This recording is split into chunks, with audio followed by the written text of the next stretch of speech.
When I started my first business, I made plenty of mistakes. The biggest of which was mismanaging my hire.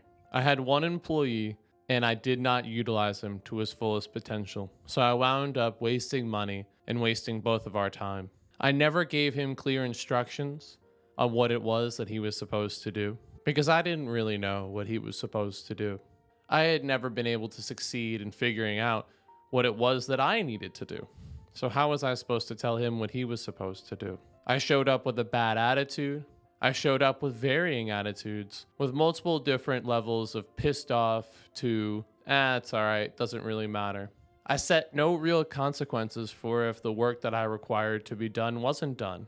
And I never made it very clear that anything that he was doing mattered in the first place. How would you feel if your boss treated you like they didn't want to be there?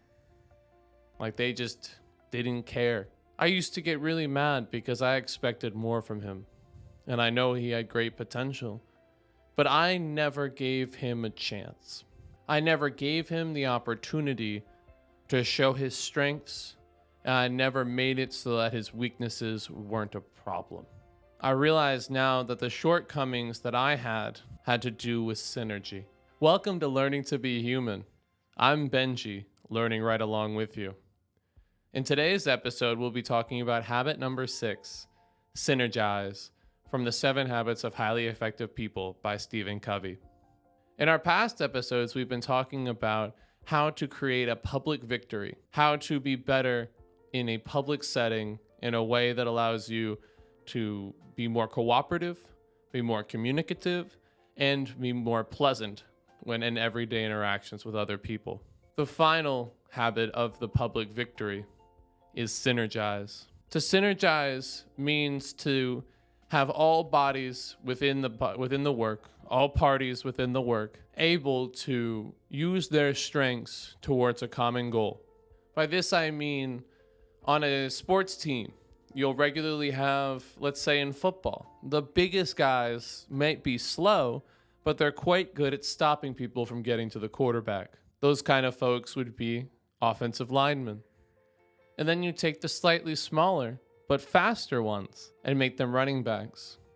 And maybe the ones that are fast but aren't quite as bulky and can't get through the line, well, maybe make them a wideout, a slot receiver. You find a position based on what the people you have can do. You don't make a position and force someone to live within that role. Now, this doesn't only apply to business.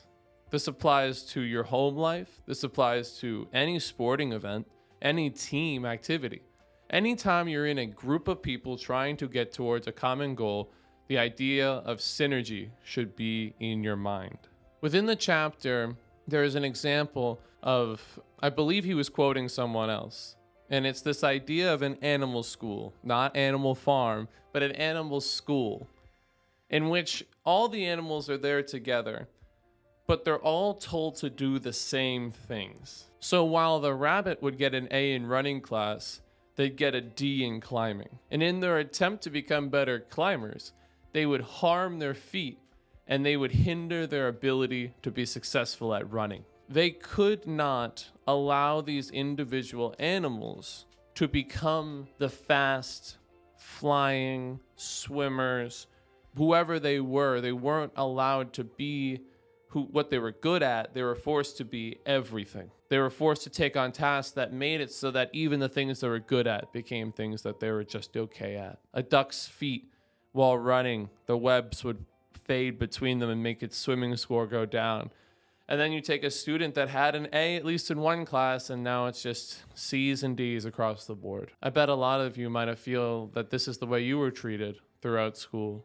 I know at times I did. Having to squeeze into molds that you didn't fit, having to unlearn the positive reinforcement you had as a child, just to realize that these things that you were learning weren't very important in the first place. No one was allowing you to synergize. The next part of learning to synergize is not just about understanding how to go harder, how to try harder, how to make it so that someone's strengths are shown, but you also have to lessen the effect of their weaknesses. You have to take away the restraining forces that hold you and the party back. These can be things like maybe someone's on the phone all the time, and if they use their phone all the time, they're unable to get all their work done. Putting the phone away is lessening the restraints against being able to do work. If you find someone that has a hard time staying focused and staying on task, you have to try to find a way to take away the distracting element and give them things that are engaging for them. If you have someone that doesn't do well in a group setting, you can't force this person to give presentations constantly. Of course, it is expected of you to be able to be a public speaker in a certain sense, but maybe get someone else in the group to take the information that the first person has and make it into a presentation where they can work together, and while he's on stage, may not be the focal point. You see, these obstacles are just hurdles that allow us to be creative and find ways to do better. So while creating opportunities for strength, we want to lessen opportunities for weakness. The final part of this, and it comes through with win-win because synergize is the culmination of all the other habits. When you have win-win, regularly, the reason you don't have a win-win outcome is because the parties don't understand that there could be third, fourth, fifth alternatives beyond you winning or them winning. It is this third alternative that creates the win-win scenario. You need to be able to produce a third alternative and be creative when problem solving. Being creative when problem solving is key to creating synergistic relationships. So, how could I have made my employee's job better? What could I have done to make it so that he didn't have a hard time and maybe the business wouldn't have failed so miserably? What could I have done?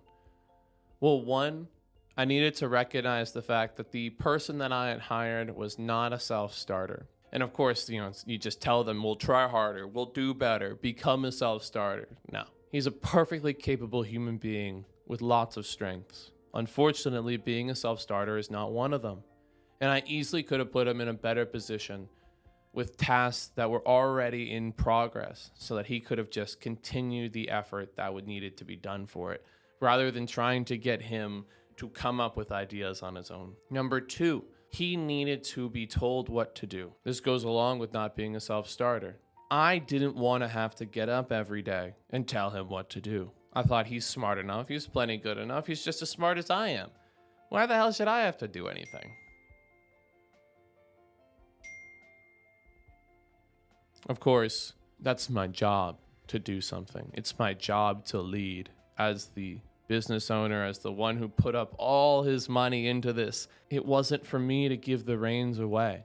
I needed to take control of the situation because I'm the self-starter who made my own business. Number three, I needed to show up and be enthusiastic and have a good attitude so that he could feed off of that good attitude, because he didn't have that in him.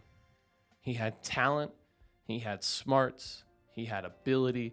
He didn't have dedication, motivation, or discipline. The issue was I didn't either. I didn't take the lessons from this book and put it into my daily life. And it seeped into our business relationship. It made it so that we couldn't communicate because I was never pulling my weight and he was never pulling his weight because we didn't understand how to work together. We didn't know how to be people, how to be a team. And I think that's what synergy is all about. It's about learning how to be a team and understanding that when you're on a team, there are roles, there are stars, but even the lesser players that get the big steal at the end of the game still have an important part to play. And without that key moment, they never would have done anything. Never would win championships. Never be able to get to go home and say that you put it all on the line, that you did your best. I think at the end of the day, a lot of issues that I had in my life is that I looked at my teams as competitors and rivals, not as fellow human beings that were trying to find the same outcome as me. I would get jealous when someone succeeded and I didn't, and discouraged even to the point of quitting. I never put forth the effort necessary to get the success that I yearned. I craved success. I wanted it so badly, but I never put forth the effort. I never realized what it was that made some people so happy to be part of a team. It's because they saw each other as equals with strengths and weaknesses, with parts of themselves that they didn't like and parts of themselves that they did like. They saw themselves in their teammates and they realized that they were able to work together to communicate and to create something greater than the sum of its parts. I used to think of asking for help as showing weakness. If I needed help, that meant that I just wasn't very good. Everybody needs help sometimes. And even the weakest, most pathetic people can help the strongest, most capable. Synergy is about realizing that everybody needs help and anybody can help anybody. We all live in this world together and we're all fighting for the same prize. We don't have to compete anymore. I hope you all have a great day and try your best to see everyone around you as a human with strengths and weaknesses. Goodbye.